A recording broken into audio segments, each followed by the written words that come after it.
Hello बच्चों, जैसा कि मैंने आपको लास्ट वीडियो कैलेंडर पे दिया था तो उसमें मैंने आपको फंडामेंटल पढ़ाया था और एक या दो शायद क्वेश्चन दिया था। अब उसी की हमें प्रैक्टिस करना है और आज मैं जो क्वेश्चन दूंगा वो बहुत अच्छे अच्छे क्वेश्चंस हैं और सभी एग्ज़ाम में आए हुए क्वेश्चंस हैं। तो इससे आप अपने आप प्रैक्टिस कर सकते हैं कि कैलेंडर क्वेश्चन कैसे अटेम्प्ट करते हैं।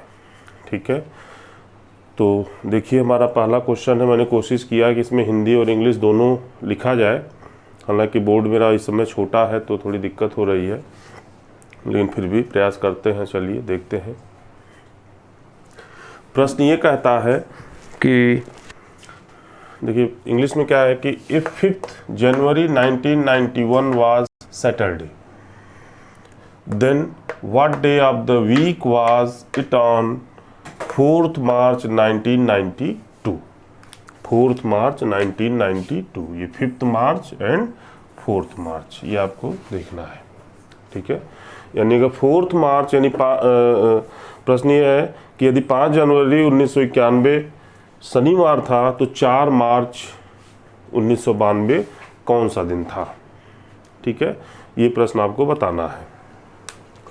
तो हमारे पास प्रोसेस ये होता है कि हम 5th January 1991 to 4th March 1992 तक के जो भी टोटल नंबर ऑफ डेज हैं उनको काउंट कर लें, और उसके बाद हम क्या करेंगे, उसको जो काउंट करके आएगा जो भी फिगर उसको 7 से डिवाइड कर देंगे। तो अभी हम पहले देखिए काउंट करें कि कितने डेज होते हैं। सबसे पहले मैं नंबर ऑफ डेज इन 1991, क्योंकि 1991 से 5th जनवरी 1991 से आपका 4th मार्च 1992 तक की बात हो रही है। तो चूंकि 5th जनवरी की बात हो रही है, इसका मतलब ये हुआ कि 91 में 5 दिन आपके बीत चुके हैं। 91 में आपके 5 डेज जो हैं वो पास आउट हो चुके हैं, यानी बीत चुके हैं। तो 91 में देखिए कितने दिन होते हैं आपके, 365, 365 में से 5 माइनस कर देंगे तो 360 डेज आपको मिलेंगे। यानी 91 के ईयर में आपके पास नंबर ऑफ डेज हो गया 360। ठीक, फिर अब आते हैं 92 में। तो 92 में आपके पास 2 महीने कंप्लीट हैं, जनवरी एंड फरवरी। तो जनवरी में आप जानते हैं 92 का जनवरी 31 डेज होगा। तो ठीक, जनवरी में आपके नंबर ऑफ डेज हो गए 31। फरवरी जब भी आप काउंट करें तो इस बात का ध्यान रखिएगा कि वो पर्टिकुलर ईयर कहीं ऑर्डिनरी ईयर या लीप ईयर तो नहीं है। तो ये 92 है, 92 की बात की जा रही है, तो 92 आपका लीप ईयर होगा। और 92 में फरवरी कितना होता है, 29 डेज। ठीक, और मार्च में बात करेंगे जो हम पहुंचेंगे तो मार्च कंप्लीट नहीं है, केवल 4th मार्च यानी 4 मार्च तक की बात हो रही है। तो मार्च में आपके पास केवल कुल कितने दिन हैं, 4। ठीक है, तो आपके पास टोटल नंबर ऑफ डेज हो गए 360, 31, 29 एंड 4। इन सभी को जब आपने ऐड किया तो आपके पास जो नंबर बन के आया टोटल नंबर ऑफ डेज, ये हो गया 424 डेज, यानी 424 दिन। 424 डेज यानी 424 दिन ये कलेक्ट हो गए। कहाँ से कहाँ तक, 5th January 1991 to 4th March 1992। अब आपका काम बहुत आसान हो जाता है, आपको कुछ भी नहीं करना है। क्या करना है, 424 को 7 से डिवाइड कर दिया जाए। तो आपको मालूम ही है 7 6 जा 42, और ये कैरी करने पर कोई प्रोसेस अगर नहीं हो पाया तो आप यहाँ एक 0 लगा देंगे, तो यानी 60 वीक्स हो जाएंगे और 4 रिमाइंडर। तो आपको केवल रिमाइंडर देखना होता है, आपको केवल क्या देखना होता है, रिमाइंडर देखना होता है, जो कि 4 आया। और यही आपका ऑड डेज हो गया। तो नंबर ऑफ ऑड डेज क्या हो गया आपका, ऑड डेज ये हो गया 4। ठीक है, यानी जो हम लास्ट वीडियो में ऑड डेज कैलकुलेशन सीख के आए हैं वो सारा काम करने के बाद हमने देखा कि टोटल 5 जनवरी 1991 से लेके 4 मार्च 1992 तक के सब कुछ कंप्लीट करने के बाद, सारे प्रोसेस अप्लाई करने के बाद ऑड डेज यानी विषम संख्या, विषम दिन आपका 4 आया, 4।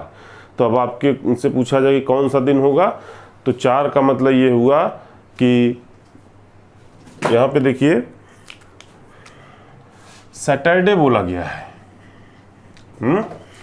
यानी 5 जनवरी 1991 वाज सैटरडे। तो इसी सैटरडे के बाद चौथा दिन, 4th day after Saturday. Okay, तो 4th डे आफ्टर सैटरडे, इसको आप उंगली पे काउंट कर लीजिए। संडे, देखिए संडे, मंडे, ट्यूसडे, वेडनेसडे। ठीक है, संडे, मंडे, ट्यूसडे, वेडनेसडे, ये आपका 4th डेज हो जाएगा। और आपका जो आंसर आ जाएगा वो आपका क्या हो जाएगा, वेडनेसडे। यानी सैटरडे के बाद चौथा दिन। आपने जो काउंट किया ऑड डेज, यही आपको बताएगा कि सैटरडे के बाद चौथा दिन। ठीक है, तो ये उस टाइप का क्वेश्चन है जिसमें आपके पास रेफरेंस डेट दी जाती है, और जब रेफरेंस डेट दी जाती है तो हम उसी रेफरेंस डेट से ही काउंट करते हैं। जैसे यहाँ पे रेफरेंस डेट दिया था 5 जनवरी 1991 वाज सैटरडे, तो सैटरडे के बाद चौथा दिन। फिर से देख लीजिए, सैटरडे के बाद चौथा दिन कौन सा होगा, संडे, मंडे, ट्यूसडे, वेडनेसडे। ठीक, तो आपका जो आंसर हो गया वो आंसर हो जाएगा वेडनेसडे। यानी तब हम कह सकते हैं कि 4th मार्च 1992 वाज वेडनेसडे। ठीक, 4th मार्च 1992 इज वेडनेसडे, ये हम कह सकते हैं। तो इस तरीके से आप डेज काउंट करते हैं। ठीक है, बहुत ही बेसिक रूल है, आप कर सकते हैं बड़े आसानी से है।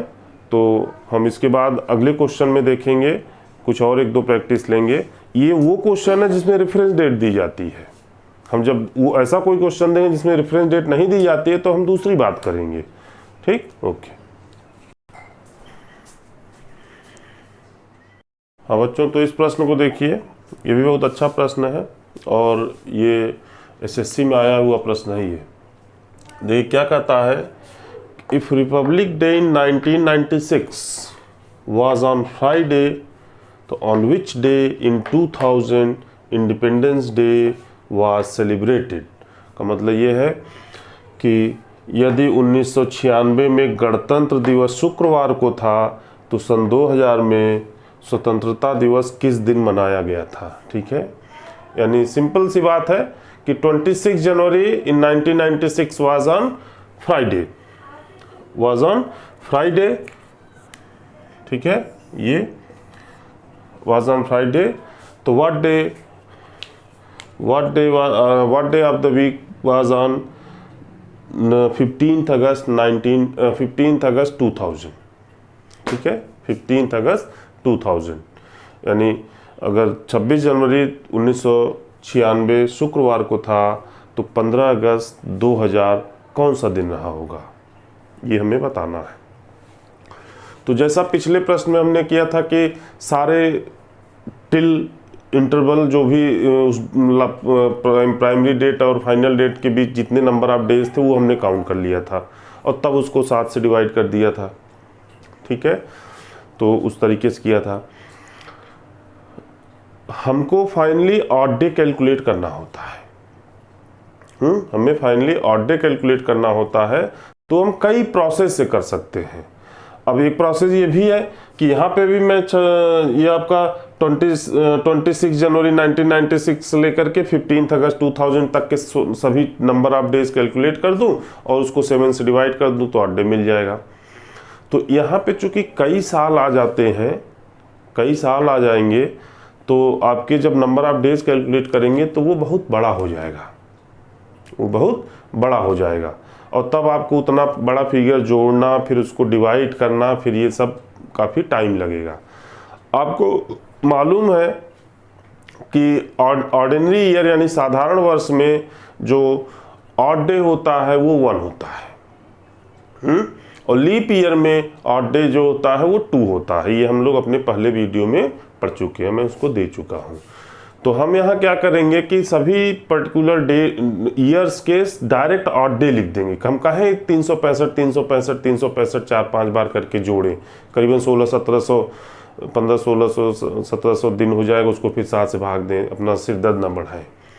हाँ, एक जगह थोड़ा सा आपको काम करना होगा, थोड़ा तकलीफ होगी कि जैसे देखिए हमको देखना है कि 26 जनवरी 1996 तक, तो 26 जनवरी 1996 का मतलब ये हो गया कि 1996 में कंप्लीट ईयर नहीं यूज हो रहा है, 26 डेज पास आउट हो चुके हैं, यानी बीत चुके हैं। तो हमको वहीं पे थोड़ा सा काम करना होगा।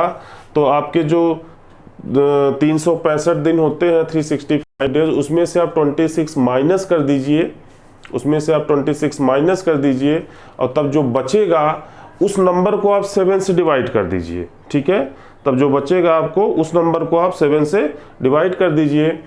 तो और एक चीज़ और ये भी ध्यान रखना है कि 1996 क्या होता है, 1996 लीप ईयर है।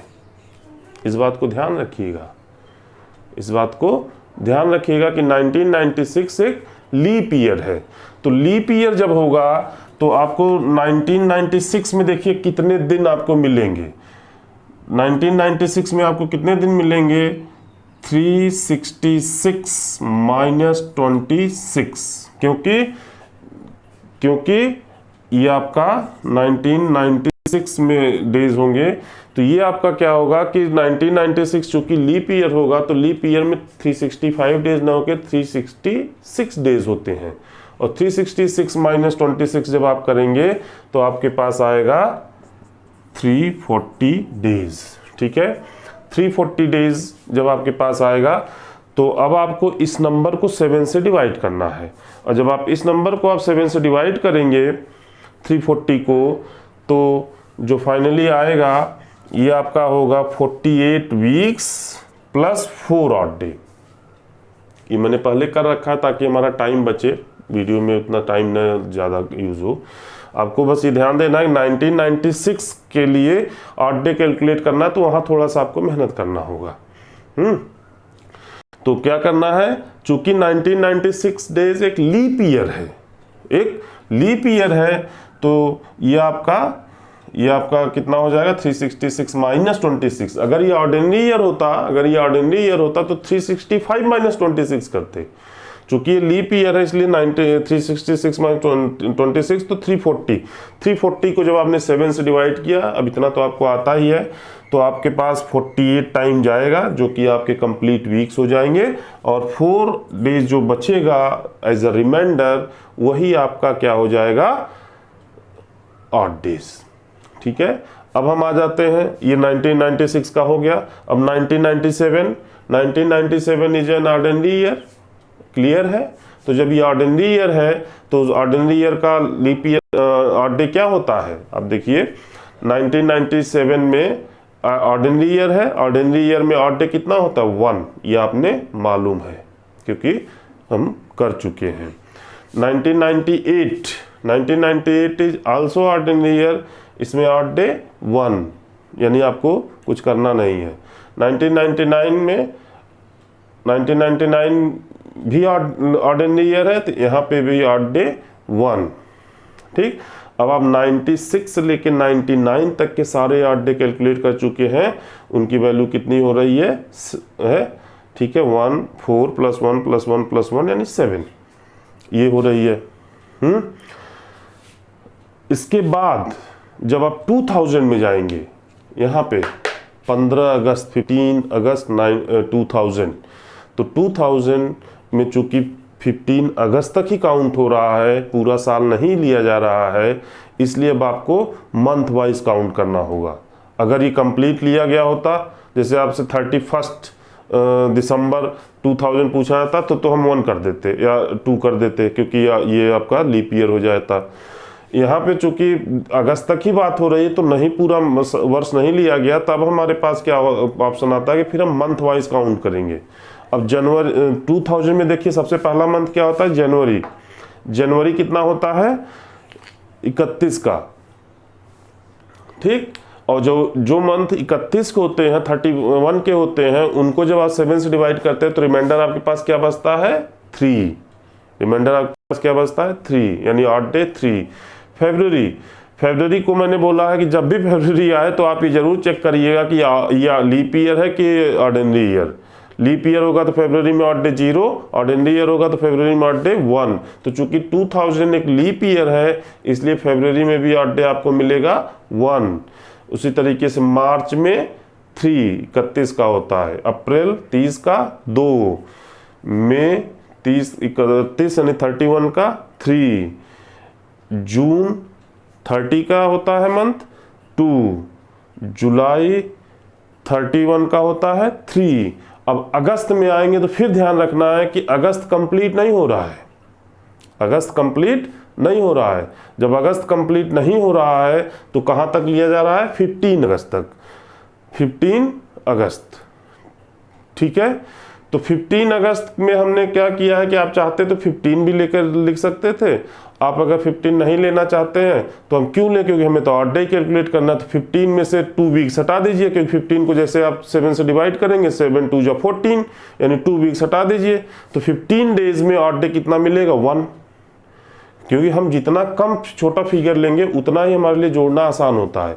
तो मैंने 15 दिन में से भी 2 सप्ताह निकाल दिया और एक दिन जो एक्स्ट्रा बचा वही आपका ऑड डे हो गया। यानी अगस्त 2000 में आपके पास ऑड डे इस क्वेश्चन के हिसाब से 1। अगस्त महीने की बात नहीं कर रहा हूँ, 15 अगस्त तक, 15 अगस्त तक जो ऑड डे होंगे उसमें कितना मिलेगा आपको, 1, ठीक है। अब आप देखिए कि आपने अभी तक कुल टोटल ऑड डे कितना कैलकुलेट किया। अभी तक आप देखिए टोटल ऑड डे कितना कैलकुलेट किया। टोटल ऑड डे जो हमारा हो रहा है, ऑड डे देखिए कितना हो रहा है, देखिए 4 + 1 + 1 5 6 7 ये हो गया। और यहां देखिए कितना हो रहा है, 7 + 3 10 + 1 11 + 3 14 + 2 16 + 3 19 + 2 21 + 3 21 + 3 24 + 1 25, ठीक है, 25। तो ये आपका हो गया टोटल ऑड डे कितना हो गया, 25। Again divided by 7, again divided by 7, तो 25 क्या हो जाएगा, 7 से डिवाइड करेंगे तो 7 3 जा 21, यानी 3 वीक्स। क्योंकि 25 में आप 7 से डिवाइड करेंगे कितना जाएगा, 3 टाइम जाएगा, 21 7 3 जा 21 और 4 25 में से 4 आपका क्या बच जाएगा, रिमाइंडर बच जाएगा। तो यही आपका 4 ऑड डे हो जाएगा, ठीक है। अब आप मुझसे ये तो उम्मीद नहीं करते ना कि 25 में से 25 को 7 से भाग करके दिखाइए। अगर उम्मीद करते हैं तो मैं कर देता हूं। अगर आप ये उम्मीद करते हैं कि 25 में को 7 से भाग करके दिखाए तो मैं देखिए कर देता हूं। ये 21, रिमाइंडर कितना बचा, 4। हालांकि मुझे इसकी जरूरत नहीं है थी करने की, लेकिन मैंने कर दिया, चलिए ठीक। तो ये आपके ऑड डे बच गए 4।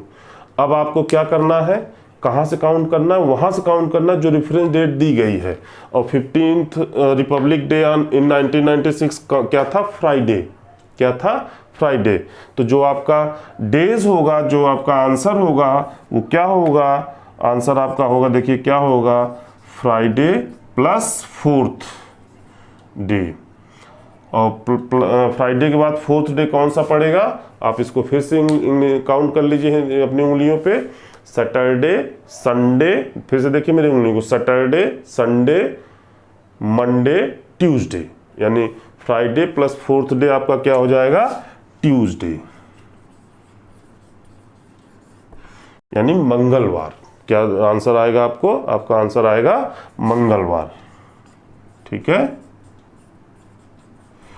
तो इस तरीके से ये क्वेश्चन किया जा सकता है बहुत आसानी से।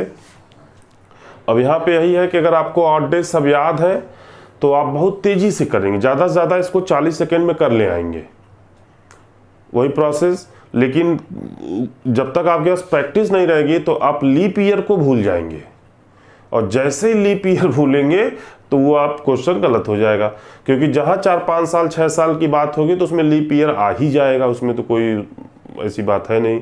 तो आपको ये ध्यान देना है कि लीप ईयर कहाँ कहाँ, जैसे इस क्वेश्चन में 2 बार लीप ईयर आ गया, पहला लीप ईयर 1996 ही हो गया और दूसरा 2000 होगा, क्योंकि हर 4 साल बाद लीप ईयर आ ही जाता है। तो अगर आप यहीं पे पहचानना भूल जाते 1996 को, तो आप क्या करते, पहली गलती आप कर देते कि 365 माइनस 26 कर देते, क्योंकि 96 में 26 दिन बीत चुका है, तो पहली गलती तो आपसे ये हो जाती। तो यहाँ पे हमको क्या करना था, 366 माइनस 26, क्योंकि 96 जो था ईयर वो लीप ईयर था। और फिर जब 2000 में आए तो मंथ वाइज काउंट किया गया है। मंथ वाइज काउंट करते समय आपको ध्यान देना है, फरवरी जब भी आएगा तो आपको ये दिमाग तुरंत क्लिक करना चाहिए कि ये जिस वर्ष में हम फरवरी को काउंट कर रहे हैं, कहीं वो वर्ष लीप ईयर तो नहीं है, क्योंकि लीप ईयर में फरवरी में 1 ऑड डे आएगा और ऑर्डिनरी ईयर में फरवरी में 0 ऑड डे आता है। तो इस तरीके से आप total number of odd day calculate करिए। अगर वो 3-4 बचता है तो डायरेक्ट आंसर, नहीं बचता है तो जो भी बचा, जैसे इसमें आपने कैलकुलेट किया तो पूरा 25 हो गया। अब जब ये 25 हो गया तो इस 25 को हमने 7 से फिर डिवाइड कर दिया, 7 3 या 21, 4 रिमाइंडर बच गया, वही आपका 4 आपका odd day, final odd day हो गया। और अब आप फ्राइडे के बाद चौथा दिन गिन लीजिए, मंगलवार होगा। ठीक है, ओके।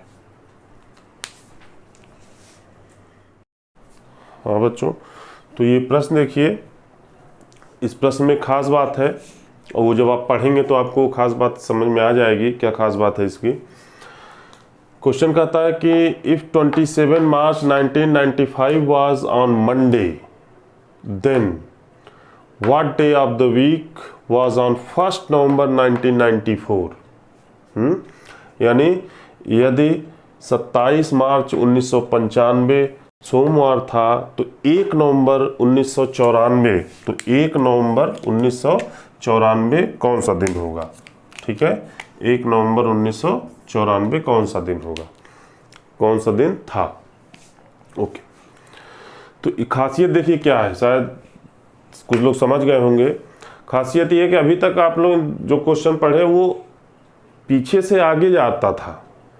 पीछे से आगे का मतलब ये है कि पास्ट का दिया है, फ्यूचर का पूछ रहा है। यहाँ पे दिया हुआ फ्यूचर का दिया है, पास्ट का पूछ रहा है, नहीं आगे का दिया हुआ पीछे का पूछ रहा है। ठीक है, तो हम भी अपनी प्रक्रिया को बैकवर्ड रखेंगे, फॉरवर्ड न करके बैकवर्ड करेंगे। यानी देखिए हमने काउंटिंग कहाँ शुरू किया है। मैं अब यहाँ पे काउंट करूँगा number of odd days in particular month, क्योंकि ज़्यादा लंबा नहीं है, 4-5 महीने का ही है, 1 2 3 4 5 मंथ का ही काउंट करना है। तो मुझे इन 5 महीने का नंबर ऑफ डेज काउंट करना है।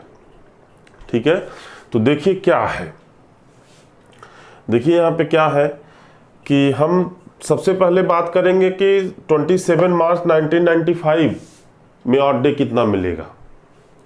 तो चूंकि मार्च 31 का होता है, अगर कंप्लीट मंथ लिया जाता है, कंप्लीट मंथ लिया जाता है तो ऑड डे आपको मालूम है कि अगर 31 का है तो 3 मिलता है। ठीक है, ऑड डे आपको मालूम है कि कंप्लीट मंथ है तो 3 मिलता है। लेकिन यहाँ पे क्या है, यहाँ पे कंप्लीट मंथ नहीं है, 27 डेज ही है। तो अब आपको क्या करना है, 27 को 7 से डिवाइड कर देना है। 27 को 7 से अगर डिवाइड करेंगे तो आपको मालूम है कि ये 3 टाइम जाएगा, 7 3 या 21 है, यानी 27 में से 21 जब आप माइनस कर देंगे तो नंबर ऑफ ऑड डेज कितना मिलेगा आपको, 6। ध्यान सुनिएगा कि 27 मार्च 1995 तक वाले महीने में 27 मार्च 1995 में आपको ऑड डे मिलेगा कितना, 6, क्योंकि आपके पास डेज, टोटल डेज है 27 को जब आप 7 से डिवाइड करेंगे तो रिमाइंडर बचेगा 6, 7 3 या 21, 27 माइनस 21 6, तो ऑड डे बचेगा आपके पास 6। फिर फरवरी 95 की बात करते हैं। जब हम फरवरी 95 की बात करेंगे तो फरवरी में ऑड डे कितना बचता है? 0, क्योंकि 95 क्या है? 95 एक ऑर्डिनरी ईयर है और ऑर्डिनरी ईयर में फरवरी में ऑड डे 0 होता है, तो इसका ऑड डे हो गया 0। ठीक, अब जनवरी की बात कर लें, 31 पूरा कंप्लीट आएगा कि 31 डेज, तो 95 जनवरी में आपके ऑड डे कितने हो जाएंगे? 3। ऑड डे कितने हो जाएंगे? 3। ठीक है, अब दिसंबर में भी देख लीजिए, दिसंबर में ऑड डे कितना हो जाएगा? दिसंबर में जो आपके ऑड डे हो जाएंगे ये हो जाएंगे 3। दिसंबर 94 की बात हो रही है, दिसंबर 94 की बात हो रही है, ऑड डे 3। अब नवंबर, क्वेश्चन के अकॉर्डिंग देखिएगा 1 नवंबर, तो आप चूंकि बैकवर्ड काउंट कर रहे हैं, यानी आप स्टार्टिंग कहाँ से करेंगे? 30 नवंबर से। 30 नवंबर से 1 नवंबर तक जाते जाते आपको कितना डेज मिलेगा? 29 डेज, न कि 30, क्योंकि 1 नवंबर को तो देखना ही है। तो 30 नवंबर से लेकर के 1 नवंबर के बीच में जो डेज है वो आपका 29 है। अब 29 को आपको क्या करना है? 7 से डिवाइड कर देना है। 29 को आपको क्या करना है? 7 से डिवाइड कर देना है। ठीक है, 30 का डेज होता है, 30 का नवंबर होता है, तो ऑड डे बचता है 2, और 29 को जब 7 से डिवाइड करेंगे तो 28, 7 4 जा 28 हो जाएगा, नहीं ऑड डे बचेगा कितना? 1। आपका टोटल ऑड डे कितना हो गया? टोटल ऑड डे कितना हो गया? देखिए, टोटल आपका हो गया 6 + 3, ये 6 और 1 13। टोटल ऑड डे आपका हो गया, टोटल ऑड डे ये आपका हो गया 13, राइट। अब 13 में से 7 और हटा दीजिए, क्योंकि जैसे ही मोर देन 7 होगा आपको हटाना ही हटाना पड़ेगा। तो 13 का मतलब ये हो गया 1 weeks + 6 odd days, days 1 weeks + 6 odd days, ये हो गया। यानी जब आप बैकवर्ड चलते चले गए तो आपके पास ऑड डे हुआ 6। तो अभी तक जिसमें फॉरवर्ड क्वेश्चन पूछा जाता था कि पीछे की डेट देख करके आगे की डेट पूछा जाता था, तो हम लोग क्या करते थे कि उस पर्टिकुलर दिए हुए दिन से आगे जाते थे, उस दिए हुए दिन से आगे जाते थे। जैसे अगर ये 94 जो 27 मार्च 95 लिखा है, अगर ये 27 मार्च 94 लिखा होता और 1 नवंबर 1995 लिखा होता और सब कुछ काउंट करने के बाद हमारे पास ऑड डे 6 आता, तो मैं मंडे के बाद छठा दिन काउंट करता। ठीक है, मंडे के बाद। लेकिन अब यहाँ पे क्या हो रहा है कि चूंकि हमने बैकवर्ड कैलकुलेशन किया है, तो आपका आंसर भी जो होगा वो देखिए, आंसर क्या होगा? देखिए, मंडे -6th डे, यानी मंडे से अब आपको 6 दिन आगे नहीं, 6 दिन पीछे जाना है। मंडे से आपको 6 दिन पीछे जाना है, जो कि आंसर आना चाहिए मेरे हिसाब से ट्यूसडे। और गिन के देख लिया जाए, मंडे से 6 दिन पीछे चलते हैं, चलिए काउंट करते हैं। मंडे से 6 दिन पीछे चलते हैं, मंडे से 6 दिन पीछे Sunday, Saturday, Friday, Thursday, Wednesday and Tuesday. ठीक है, यानी हम सही हैं। तो मंडे से 6 दिन पीछे। तो ये प्रश्न बहुत इंपॉर्टेंट है और ये बहुत ही बड़े एग्जाम में आया हुआ क्वेश्चन है।